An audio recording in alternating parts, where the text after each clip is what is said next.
Hey guys, today I'm going to show you how to make a repair to a foot pedal for a Minn Kota power drive V2. Now this right here is a very simple fix. All you need is a Phillips screwdriver and some Q-tips. That's all you need.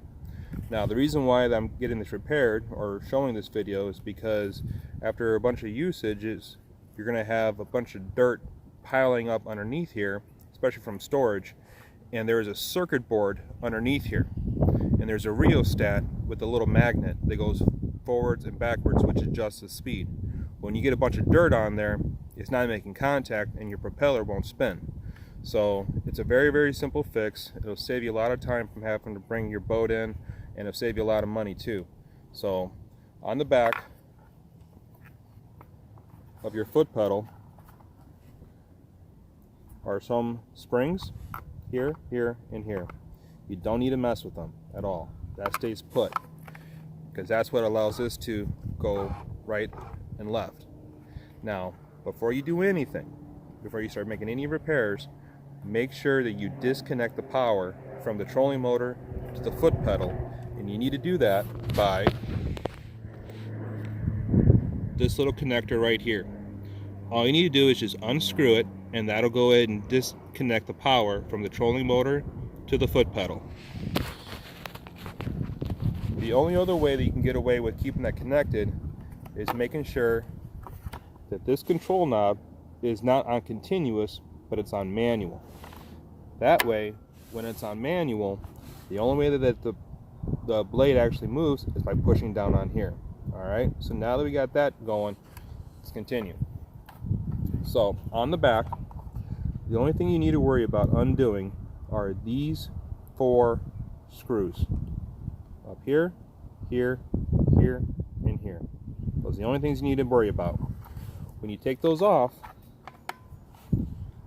it's going to take this whole plate and it's going to come off. And that's going to give you access to the rheostat, which is right underneath here.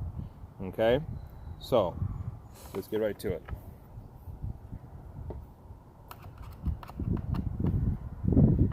Take the 4 screws off. If you have like a little magnetic mat, something like this right here, just put the screws right on the magnet. That way you don't lose anything. And also that you also know which screws go into what area.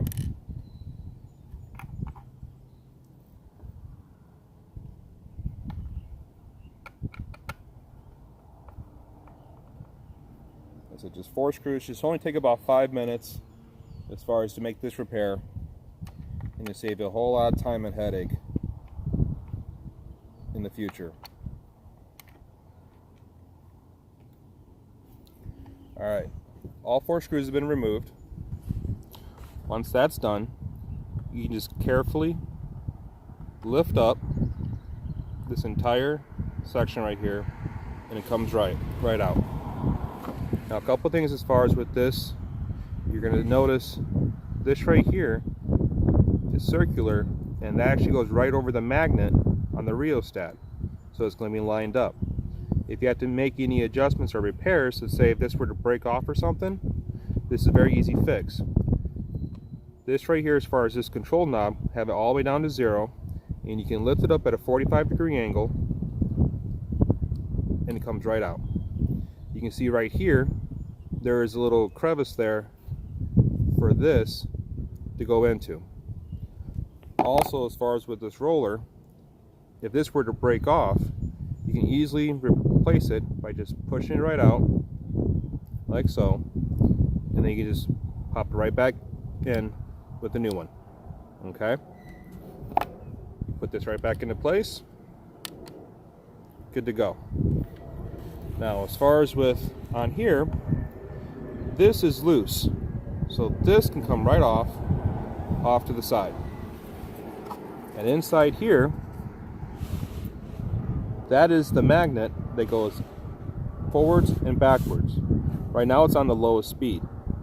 When you go further up, the magnet actually makes the rheostat have voltage and adjusts the speed. So the way you can get that cleaned is just taking a good old Q-tip with water, Don't use your fingers, because the grease and oils on your fingertips will actually prevent the magnet from touching the rheostat, and it won't work correctly. So just use the Q-tip, wet. You can clean it. Once you're done cleaning, get all the junk off, use the other end, dry it off. You can take the magnet out. You can actually use the Q-tip to clean the bottom of it as well, and then use the other side obviously to dry it off. Once you're done, all you have to do is, in reverse, put everything back the same way. This goes in like so. Don't forget to put that back in there.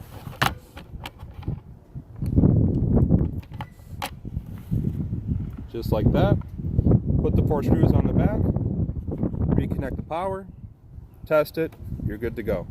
Hopefully that helps, and that's for a Minn Kota Power Drive V2 repairing a foot motor for the contacts. Anything else? Shoot me a line. Later.